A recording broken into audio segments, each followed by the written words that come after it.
हो के मायूस नई शाम से ढलते रहिए। ज़िंदगी भोर है, सूरज सा निकलते रहिए।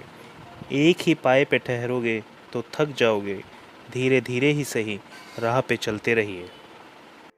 सुप्रभात। करें योग, रहे निरोग की श्रृंखला में आज का हमारा आसन है तितली आसन।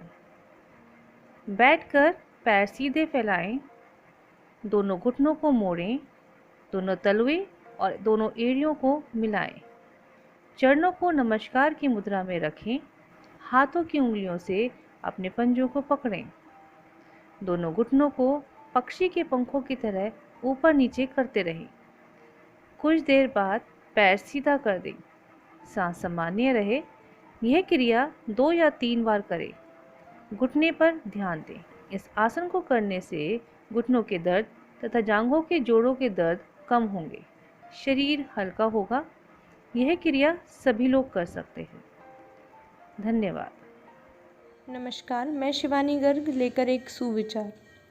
खुद की समझदारी ही अहमियत रखती है, वरना अर्जुन और दुर्योधन का गुरु तो एक ही था।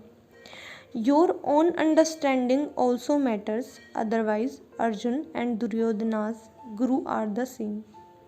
अर्थात अर्जुन और दुर्योधन के गुरु एक होते हुए भी, उनकी शिक्षा दीक्षा एक समान होते हुए भी, उन दोनों ने अपनी शिक्षा का अलग अलग तरीके से उपयोग किया।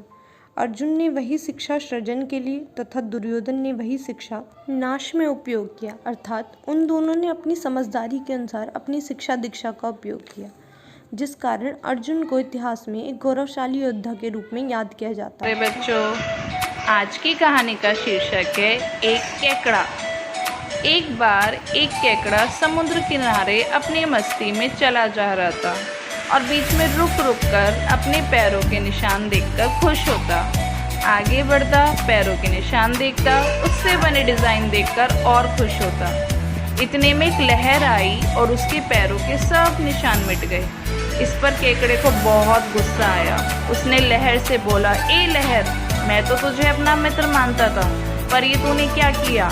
मेरे बनाए सुंदर पैरों के निशान को ही मिटा दिया। कैसे दोस्त हो तुम? तब लहर बोली, वो देखो, पीछे से मछुआरे लोग पैरों के निशान देखकर ही तो केकड़ों को पकड़ रहे हैं।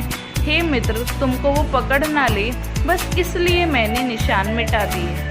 सच यही है बच्चों, कई बार हमें सामने वाले की बातों को समझ नहीं पाते और अपनी सोच उसे गलत समझ लेते हैं, जबकि हर सिक्के के 2 पहलू होते हैं। इसीलिए मन में बैर लाने से बेहतर है हम सोच समझकर निष्कर्ष निकालें।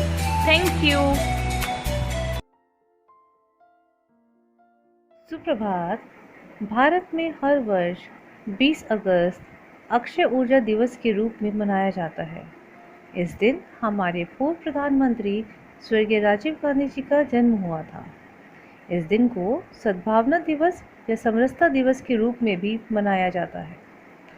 भारत में नवीकरणीय ऊर्जा के विकास के बारे में एक बेहद ही महत्वपूर्ण जागरूकता अभियान है अक्षय ऊर्जा दिवस, जिसे वर्ष 2004 से हर वर्ष मनाया जाता है। वर्ष 2004 में अक्षय ऊर्जा दिवस के उपलक्ष्य में नवीनतम भविष्य को बढ़ावा देने के लिए राष्ट्रीय राजधानी में तकरीबन 12,000 स्कूली छात्र छात्राओं की एक विशाल मानव श्रृंखला का गठन किया गया था।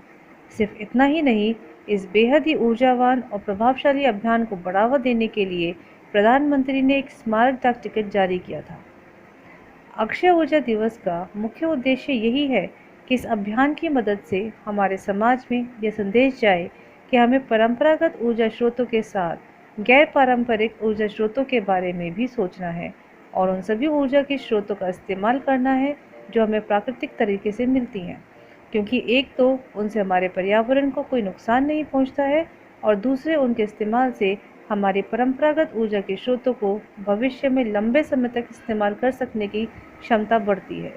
अक्षय ऊर्जा का एक ऐसा विकल्प है जो अनंत है, असीम है, क्योंकि प्रकृति ने मानव जाति की रचना की है तो उसे बहुत सारे प्राकृतिक साधन और संसाधन भी दिए हैं। अक्षय ऊर्जा का सबसे बड़ा फायदा ये है कि आज के समय में हम जिस वैश्विक गर्मी, ग्लोबल वार्मिंग की समस्या से जूझ रहे हैं, उसे सुधारने के लिए शायद ये सबसे बेहतर विकल्प साबित हो सकता है, जिसके लिए आज विश्व के कई देश प्रयासरत हैं जिनमें हमारा भारत भी शामिल है। एक रिपोर्ट के अनुसार भारत विश्व का एकमात्र ऐसा देश है जहां अक्षय ऊर्जा के विकास के लिए एक अलग मंत्रालय गठित है। सौर ऊर्जा, पवन ऊर्जा, जल विद्युत ऊर्जा, ज्वार भाटा आदि से प्राप्त ऊर्जा इस तरह की ऊर्जा के मुख्य उदाहरण हैं। इसलिए अक्षय ऊर्जा या नवीकरणीय ऊर्जा स्रोतों का विकास व प्रयोग आवश्यक है। यह एक ऐसी ऊर्जा है जिसकी खोज से मानव जाति को लाभ ही होगा। धरती का तापमान भी सामान्य बना रहेगा और जहाँ तक संभव हो सकेगा ग्रीन हाउस गैसों का उत्सर्जन भी कम होगा। अक्षय ऊर्जा अपने आप में एक पूर्ण ऊर्जा है और साथ ही साथ यह पर्यावरण को कोई नुकसान नहीं पहुंचाती है। तो आइए हम भी एक कदम बढ़ाएं और अपने प्राकृतिक संसाधनों को बचाएं। जितना हो सके गैर पारंपरिक ऊर्जा के स्रोतों को अपनाएं और पारंपरिक ऊर्जा के स्रोत जैसे कोयला, पेट्रोलियम से थोड़ी दूरी बनाएं। धन्यवाद। नमस्कार। चलते चलते में आज की हमारी गतिविधि है चित्र देखो, मुहावरे पहचानो। हमारा पहला चित्र है 1 और 1 11। इसका अर्थ है एकता में शक्ति होती है। राम और उसके भाई ने मिलकर शाम तक पूरा खेत जोत डाला। सच कहते हैं 1 और 1 11 होते हैं। अब आपके सामने पहले चित्र में आपको एक नोज़ यानी कि नाक दिखाई दे रही है और दूसरा चित्र है सीजर्स यानी कि कुछ काटने के लिए। अर्थात मुहावरा पहचानिए और बताइए। धन्यवाद।